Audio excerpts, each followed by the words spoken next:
26번 가겠습니다. 158쪽입니다. 황동규 시인의 기항지 되겠습니다. 이쪽 봅시다. 네, 제목이 기항지는 잠시 머무르는 항구란 뜻이에요. 황동규 시인은 소나기 쓴 소설가 황순원의 아들입니다. 아버지가 더 유명하죠? 잠시 머무르는 항구인 기항지가 있어요. 이거는 항구입니다.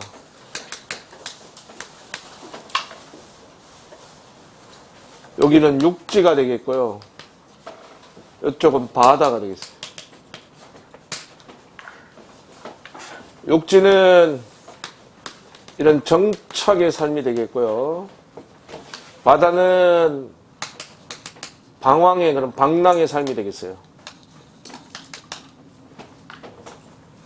이 항구에 배가 한 척이 이렇게 있어요. 배가 한 척 있는데 이 배가 시적 화자를 얘기합니다. 즉 배는 바다에 있죠? 방황의 세월을 산 화자입니다. 근데 지금 기항지에 정박돼 있어요. 이 배가 육지 쪽을, 항구의 안이라 그랬는데 육지를 말해. 이쪽을 들여다보고 있어요. 항구의 안을 들여다보는 모습. 항구의 안이 육지라고 했습니다. 이것은 정착해서 살고 싶은 거야. 정착하고 싶은 화자의 욕망이다. 이 시의 키워드는 정착 되겠습니다. 정착해서 살고 싶은 화자의 욕망이 정박 중인 항구의 배를 통해서 의인화되었습니다. 봅시다. 지금 얘기한 게 서브노트 내용을 다 설명한 거고요. 시를 바로 보겠습니다. 지문 1년. 걸어서 항구에 도착했다. 제1년. 항구에 도착. 길게 부는 한지의 바람, 한지 추운 곳의 바람. 바다 앞에 집들을 흔들고 긴 눈 내릴 듯 낮게 낮게 비치는 불빛. 두 번째는 기항지의 풍경. 기항지의 풍경. 지저는 지폐입니다. 그려진 반듯한 그림을 주머니에 구겨놓고 반쯤 탄 담배를 그림자처럼 꺼버리고 조용한 마음으로 배 있는 대로 내려간다. 제3년은 기항지에서의 행동. 기항지에서의 행동. 사인 앞에 끊어. 정박 중인 어두운 용골들이 용골에다가 네모 치고요. 별표까지 쳐보세요. 주목. 여기서 용골이란 말이 나오는데 이 용골은 배를 얘기합니다. 배. 배의 선체를 말하는데 이 용골은 감정이입이 된 것이다. 즉 이런 방황하는 화자의 모습이다. 이런 방황하는 화자의 모습이 배와 동일시된 거야, 용골에다가. 그래서 용골에 감정이입된 거야. 화자와 동일시됐다. 화자와 동일시되는 대상이 여기서 용골 배가 되겠습니다. 듣고 있습니까? 네. 그런데 모두 고개를 들고 형광펜, 그 다음 밑줄 짝. 항구의 안 동그라미, 이건 육지. 육지는 바로 정착의 삶을 나타내. 들여다보고 있었다. 여기 봐요, 주목. 여기 봐요. 그래서 이게 중요하다고 제가 말씀드린 거예요. 항구의 안이 뭘 얘기하는 거다? 육지다. 정착이다. 이걸 들여다본다는 것은 뭐하고 살고 싶은 거다? 정착해서 살고 싶은 것이지. 인간은 누구나 정착해서 살고 싶지. 방황하며 살고 싶은 사람은 아무도 없습니다. 그렇죠? 제4연 정착하고 싶은 욕망. 어두운 하늘에는 수삼 개의 눈송이, 눈, 세모. 하늘에 새들이 따르고 있었다. 새도 세모쳐요. 그 눈이랑 새랑 밑으로 화살표 쫙 빼서 화자의 심정을 부각시킵니다. 화자의 심정 부각. 여기서 화자의 심정은 쓸쓸함이 되겠어요. 제5연 기항지의 쓸쓸함. 기항지의 쓸쓸함.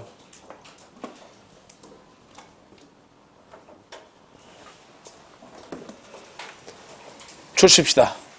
알명이 왼쪽 해설의 첫 줄. 이 시는 항구가 있는 어느 여행지의 밤풍경 묘사를 통해 삶의 쓸쓸함과 황량함을 간접적으로 표출하고 있다. 특히 배의 앙상한 용골과 겨울밤 흩날리는 눈송이는 우울함을 더해주고 있다. 이런 쓸쓸함을 더해주고 있다는 얘기예요. 오른쪽 페이지 19연구 3번 체크. 그 3번 내용이 깁니다만은 복습할 때 꼭 다 읽어주세요. 네. 핵심 정리 5조. 차분하고 담담한 어조. 표현의 2번. 외면적 풍경을 통해 시인의 내면을 암시하고 있다. 3번. 사물을 의인화하여 서정적 자의 내면적 정서를 담고 있는 매개물로 사용하고 있다. 주제 밑줄. 여행지에서의 삶의 쓸쓸함. 내려가서 감상 길잡이 첫 줄. 이 시의 풍경은 단순하게 외면 풍경에 그치지 않는다. 정박해 있는 배와 겨울밤에 흩날리는 몇 개의 눈송이는 황량하고 가을까지 한 시인의 내면 풍경을 암시하고 있다. 다음 27번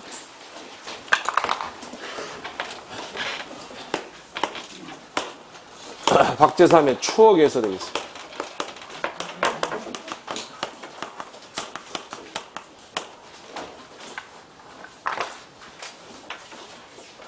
바로 갑시다. 서브노트. 어머니가 진주장터의 생선장수이십니다. 이런 생선장수인 어머니의 가난한 삶과 한을 다루었어요. 이런 어머니의 가난한 삶이 시각적으로 형상화돼서 빛 발하는 눈깔이 은전 돈으로 보이고 달빛 받은 온기가 어머니 눈물을 연상시켜요. 지문 봐요. 1년 진주장터 생어물전에는 바닷빛이 깔리는 해다진 어스름을 이 석양 무렵의 하루가 끝나가는 이 어물전에 그런 풍경, 배경이 제시됐어요. 제1년 어물전의 배경.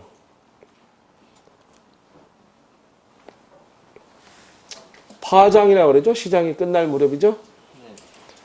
시장이 끝났으니 해가 지고 사람들은 다 집으로 돌아가는데 어머니는 집에 못 가고 계십니다.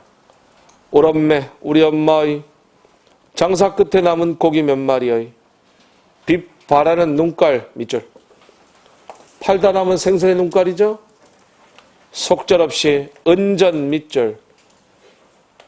빛 발하는 눈깔과 은전 이꼴. 은전이 돈이야 돈.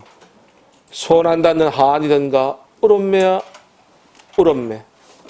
주목. 무슨 내용이냐? 다 가는데 엄마는 못 가고 있어. 왜? 생선이 남은 거지 덜 파는 거지? 그걸 마저 팔아야 집에 가시는데 집에는 오누이들이 자식들이 기다리고 있는데 엄마만 오기를 오매물만 기다리고 있는데 어머니는 못 가고 계셔. 왜? 팔다 남은 생선이 엄마 눈에는 뭐로 보이는 거야? 돈이야. 그걸 팔아야 그게 남는 거거든. 그러니까 못 가고 계속 계신 거야. 이해되십니까? 두 번째 2연. 생선의 눈깔에서 빛나는 한. 생선의 눈깔에서 빛나는 한. 네, 그리고 거기 빛바란 눈깔과 은전 보로다세 1번. 3년 앞에 끊어. 별밭은 또 그리 멀리 우리 어느 위에 머리 맞댄 골방한데요. 손실에게 떨던가 손실에게 떨던가 제3년.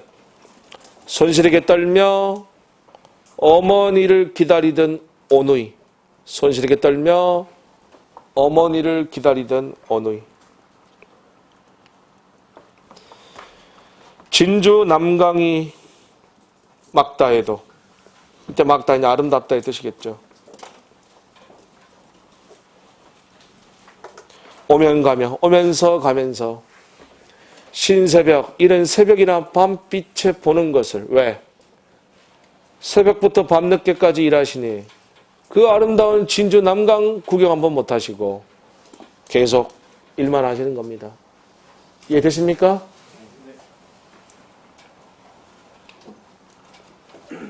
제가 진주에 수업 다닌 지 지금 4년째인데 제가 그래요. 내가 가서 그 진주 학원에 수업만 하고 새벽에 가면 밤에 오고,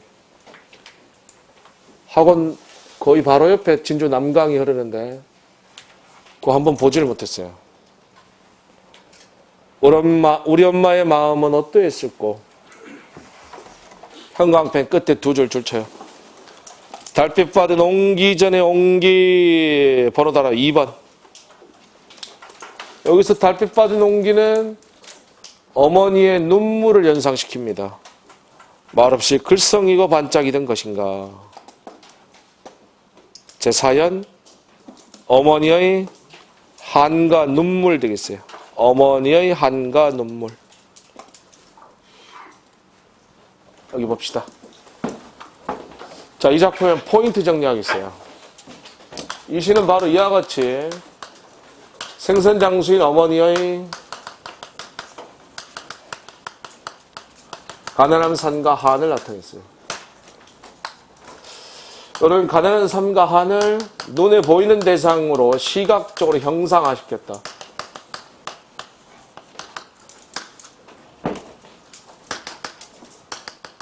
팔다 남은 생선의 눈깔이 은전, 돈으로 보이고, 달빛을 받은 옹기의 반짝임이 어머니의 눈물을 연상시킨다. 이런 두 가지를 통해 어머니의 가난한 삶과 한을 나타낸 작품이 되겠습니다. 알겠습니까? 네.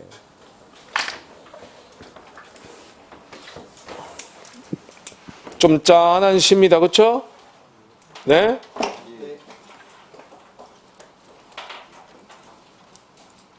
네, 저도 엄마 생각나네요. 이 시 읽고 나니까. 저희 엄마도 그러셨는데 저희 집이 되게 가난했어요. 제가 중고등학교 다닐 때 저희 어머니는 해장국 파시는 작은 식당을 하셨는데 직원도 없이 엄마 혼자서 그렇게 하시는 그 작은 식당을 하셨어요. 진짜 새벽같이 나가셔서 밤 늦게까지 하루 종일 계시고, 밤에는 손님도 별로 없는데 그냥 일찍 끝내시고 저녁 장사 마시고 들어오시면 될 텐데 꼭 늦게까지 계세요. 늦게까지 왜 있는지 아세요? 아니요. 나는 늦게까지 왜 엄마가 있는지 나중에 알았어요. 아들 오기 기다렸던 거야. 아들이 야간 자율학습 끝나고 10시에 되면 오니까 아들 오면 밥 먹여서 같이 들어가려고. 저는 고등학교 때 야간 자율학습 끝나면 집으로 안 가고 엄마 식당으로 갔어요. 그러면 이제 엄마가 밥을 차려주셨어요. 먹고 엄마랑 같이 집에 갔거든요. 그리고 또 몇 시간 주무시지도 않은 것 같아요. 새벽 되면 뭐 한 3, 4시만 되면 벌써 나가고 안 계세요.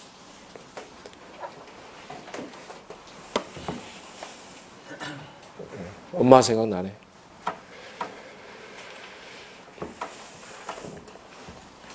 우리 엄마 되게 고생 많이 하셔가지고 지금은 돈 잘 벌고 모시고 살고 제가 장남인데요.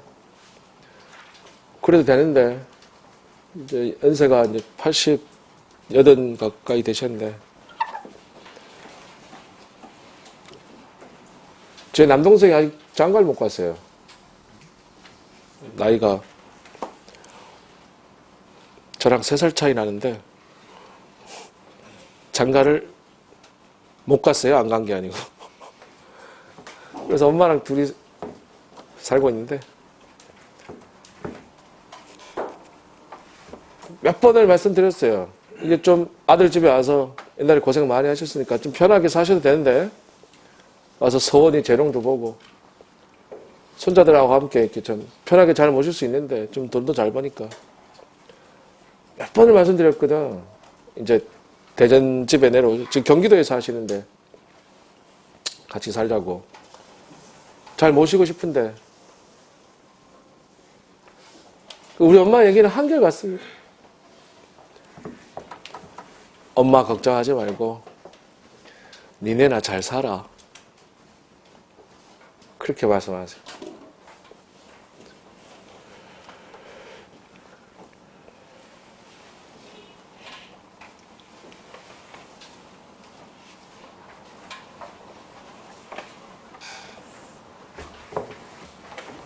줄칩시다. 핵심 정리 주제. 연기의 추억 속에 각인된 어머니의 삶과 한. 왼쪽에 해설. 4번째 절. 가난한 시절의 한스럽던 삶의 모습을 시각적 심상으로 제시해놓고 있다. 오른쪽에 페이지 19연거 5번 체크. 감상의 길잡이 첫 줄을 쳐요. 이 자전적이란 말은 작가의 실제 체험이란 뜻이에요. 작가의 실제 체험이야. 이거 실제 그런 체험이에요. 이 박재삼 시인이 삼천포 사람이래. 엄마가 삼천포에서 진주까지 가까이 있잖아요. 삼천포가 진주랑. 생선장수를 다니셨나 봐요. 화자의 시점에 가난한 어린 시절의 추억을 더듬고 있는 이 시는 옛날 가난 속에 오늘을 키우시던 어머니를 회상한다. 신새벽에 진주장터에 나가셔서 생선을 팔고는 한밤중에 돌아오시던 어머니에 대한 애틋한 기억을 한해 모티프로 설정하고 있다. 그러한 가난 속에서 어린 어머니는 골방에서 머리를 맞대고 별빛처럼 추위에 떨며 어머니를 기다렸던 것이다. 다음 28번 김남조 시인의 설릴 되겠어요. 여류 작가입니다. 여자입니다. 시인이. 제목의 설릴은 2가지 의미가 있는데 첫 번째는 눈 오는 날. 두 번째는 설날. 이렇게 2가지 의미가 있어요. 2가지 합쳐버립시다. 눈 오는 설날 이렇게 하시면 되겠습니다. 필기한 거 봐요. 서브노트 1번. 돌층의 자갈밭과 같은 시련 고난의 삶이야. 하지만 종교적 깨달음으로 이런 시련과 고난이 신의 은총과 섭리임을 인식해요. 백설, 흰 눈과 같은 순수한 삶으로 전환된다. 2번. 자신의 주어진 삶을 겸손, 감사히 여기는 삶의 긍정적인 인식입니다. 질문 보겠습니다. 겨울나무와 바람, 겨울나무, 세모, 고독한 존재입니다. 외로움의 존재, 고독한 존재. 머리채 긴 바람들은 투명한 빨래처럼 진종일 가지 끝에 걸려 나무도 바람도 혼자가 아닌 게 된다. 혼자는 아니다. 누구도 혼자는 아니다. 나도 아니다. 나에다가 세모. 네, 1년의 겨울나무와 같은 뜻입니다. 고독한 존재입니다. 실상 하늘 아래 외톨이로 서보는 날도 하늘 밑줄. 여기서 하늘은 하느님이 되겠어요. 하느님. 절대자. 신이 되겠습니다. 독실한 가톨릭 신자인 김남조 시인이 믿는 절대자 신이에요. 함께 있어주지 않던가. 1년, 2년 묶어서 여기까지 혼자가 아니라는 인식, 혼자가 아니라는 인식. 여기 봐요. 겨울 나무는 혼자인 줄 알았는데 투명한 빨래처럼 걸려있는 바람이 있어서 혼자가 아니었듯이 나도 혼자인지 알았는데 나에게는 하늘이 있어서 혼자가 아니다를 인식하고 있다. 요거는 객관적인 이런 자연의 세계가 되겠고요.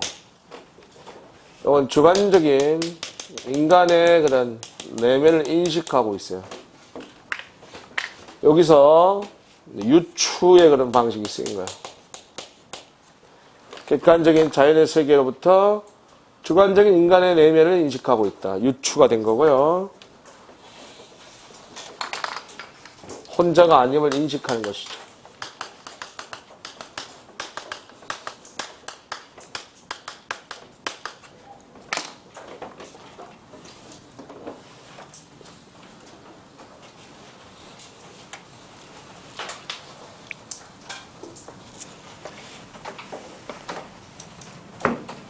삼 년 앞에 끊어. 삶은 언제나 은총의 돌층계 어디쯤이다.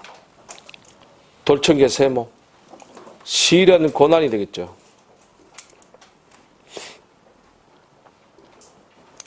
사랑도 매양, 매양은 항상이란 뜻이에요. 섭리의 자갈밭이 어디쯤이다. 자갈밭도 세모쳐요. 돌층계와 이꼴, 시련 고난이에요. 3년 4년 묶어서 종교적 깨달음, 자신의 삶과 사랑의 시련과 고난이 하나님의 은총과 섭리임을 깨닫고 있는 거야. 이적진, 이제까지는 말로서 풀던 마음, 말로서 사귀고 말은 줄이고 형광펜. 얼마 더 너그러워져 이 생명 살자 밑줄 쳐요. 너그러이 이 생명을 살겠다는 것은 바로 겸손, 감사의 그런 삶이 되겠고요.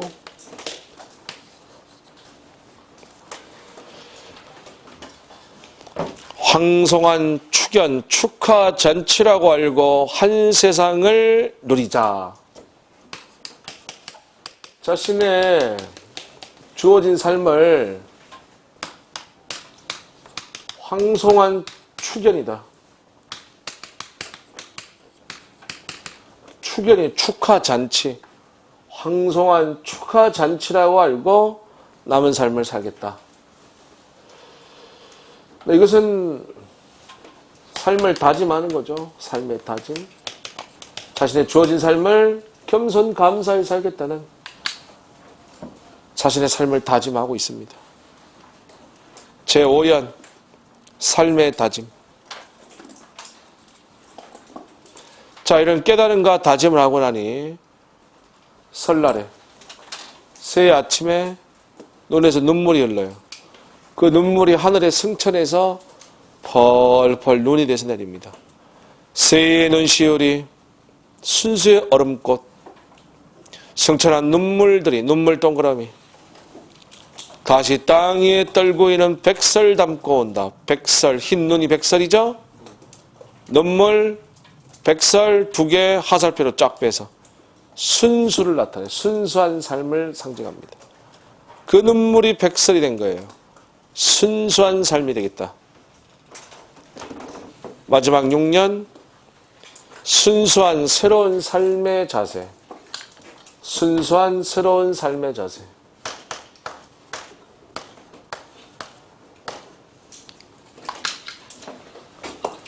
여기 봅시다. 자, 우리 시에서 눈이라는 소재가 참 많이 등장해요. 눈. 일단 요 김남조 설일. 여기서도 눈 나왔습니다. 그쵸? 백설이 눈이었죠?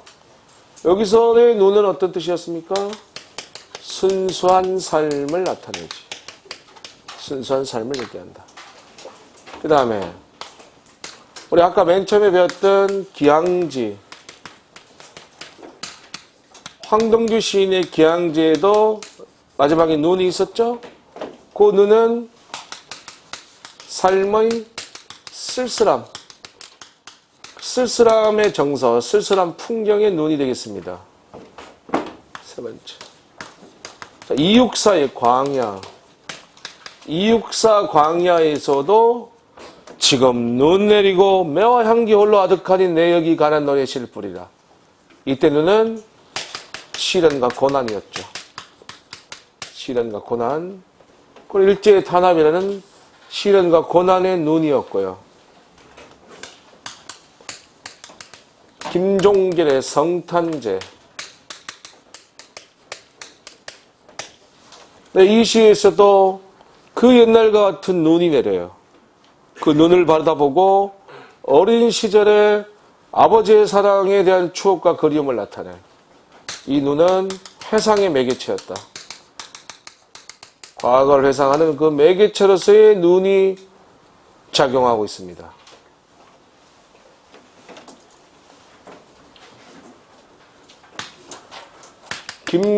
김광균 시인의 설야라는 시가 있어요. 눈 오는 밤이라는 시인데요. 여기서도 눈이 나오는데 그 눈도 회상의 매개체였다. 물론 회상하는 대상은 다릅니다. 김종길 성탄제에서는 아버지를 회상하는 거고요. 김광균의 설화에서는 첫사랑, 첫사랑에 대한 추억과 그리움을 내리는 눈이 회상의 매개체로 작용하고 있어요. 눈이라는 시어가 쓰였습니다만은 이런 시에서 다 다른 의미로 쓰이고 있습니다. 알겠습니까? 네.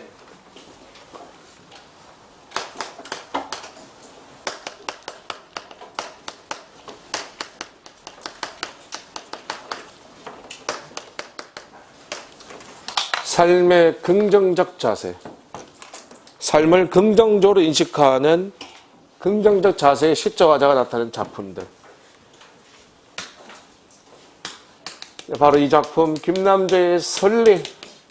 자신의 주어진 삶을 겸손감사 여기겠다는, 너그러 이 생명을 살겠다는, 신이 베풀어진 축하 잔치라고 알고 한 세상을 살겠다는 설리. 앞에서 배웠던 서정주 시인의 무등을 보며 역시 가난의 힘든 삶이지만 자식을 소중히 기르고 부부간에 서로 위로와 격려하며 옥돌과 청태처럼 고매한 품격을 지니고 의연하게 삶을 살겠다는 것이지.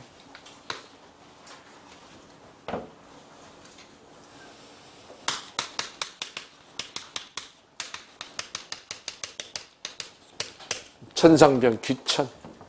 역시 신이 소풍으로 인식하며 이 세상 끝나는 날 아름다웠다 말하겠다는 삶을 긍정적으로 인식한다.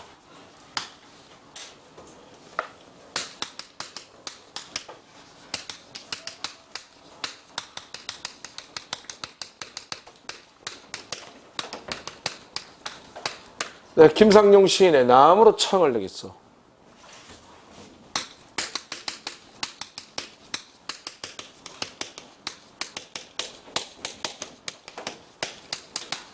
네, 김종길의 설날 아침.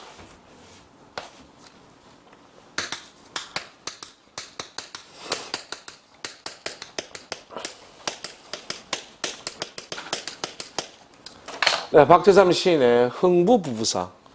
네, 이런 작품들은 전부 시적 화자의 공통점. 삶을 긍정적으로 인식하고 순응하며 긍정적으로 살겠다는 자세를 드러냅니다. 알겠습니까? 우리 책에는 이렇게 세 개가 수록이 되어 있고요. 이 세 개 일단 중요합니다. 역시 이것도 시험 문제는 화자의 태도의 공통점을 묻습니다.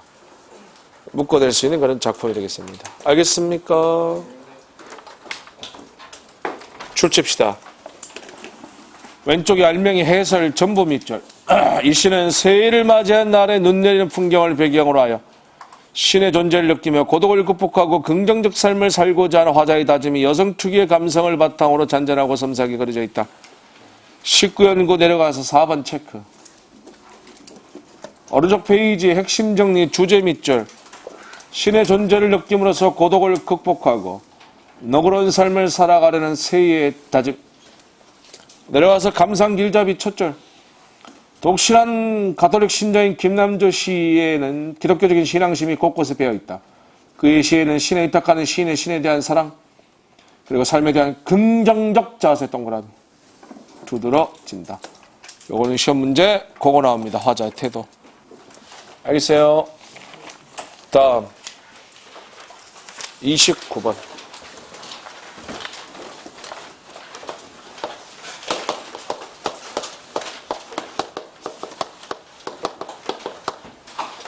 박남수 시인의 종소리 되겠습니다.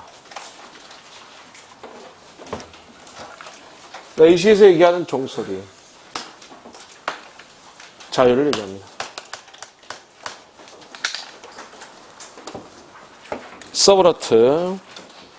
네, 종은 구속과 억압의 현실이에요. 이와 대조되는 소리는 자유입니다. 종을 치면 소리가 퍼지듯이 자유의 확산을 소망하는 시입니다. 질문 보겠습니다. 나는 떠난다. 종소리를 나로 의인화했어요. 청동의 표면에서 일제 날아가는 진폭의 새가 되어 새 동그라미 번호 1번을 다하세요. 지금부터 번호를 8번까지 달 거고요. 그 8개가 이 시의 출제 포인트야. 광막한 하나의 울음이 되어 울음 동그라미 2번. 하나의 소리 되어 소리 동그라미 3번. 여기까지 제1년. 울려 퍼지는 종소리.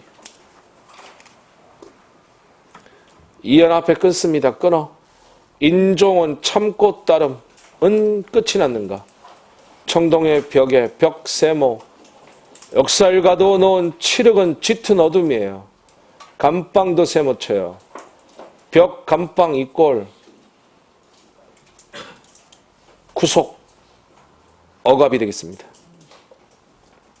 감방은 감옥을 얘기합니다. 두 번째 2연 구속 억압의 현실. 구속 억압의 현실. 3년 나는 바람을 타고 들에서는 푸름 동그라미 4번, 꽃에서는 웃음 동그라미 5번, 천상에서는 악기 동그라미 번호 6번 다세. 제3년 종소리의 변신. 4연 목구름이 깔리면 하늘의 꼭지에서 터지는 형광펜. 끝에 두 줄 쭉쭉. 내성 동그라미 번호 7번. 내성이 천둥소리야. 가루가루의 음양 동그라미 번호 8번 맞아다세요. 자, 이 시의 포인트는 바로 그거다. 무조건 시험 문제 이거야. 옆에 이제 기출문제도 보이는데 1에서 8번이 종소리의 비유 대상이 되겠다. 종소리를 8가지로 비유한 거야. 그리고 이 종소리가 뭘 얘기하는 거라고 그랬습니까? 자유를 상징하는 것이다. 네, 그리고 마지막 줄은 가루가루 음양이 된다는 공감각적 심상이에요. 시각의 청각화가 이루어진 공감각적 심상이다. 제4연 종소리의 확산 되겠습니다. 종소리의 확산.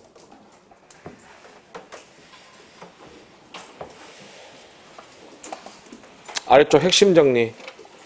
심상, 역동적. 동적보다 좀 더 강조된 게 역동적이야. 아주 강하고 힘찬 그런 느껴지는 거죠. 주제, 자유확산과 기세. 왼쪽의 알맹이 해설 첫 절. 관념의 표상으로 인식하기 쉬운 종을 세련된 감각과 심상의 조형으로 형상한 주짓이다. 오른쪽 페이지 19연구 8번 체크. 감상 길잡이 중간 정도 줄 쳐요. 나는 종소리를 의인화한 것인 생명의 원동력을 상징하고 있고 오랜 인종 끝에 역사의 질곡이 구속이란 뜻이에요. 박차고 나가는 자유와 확산의 기세를 나타내고 있다. 됐습니까? 네.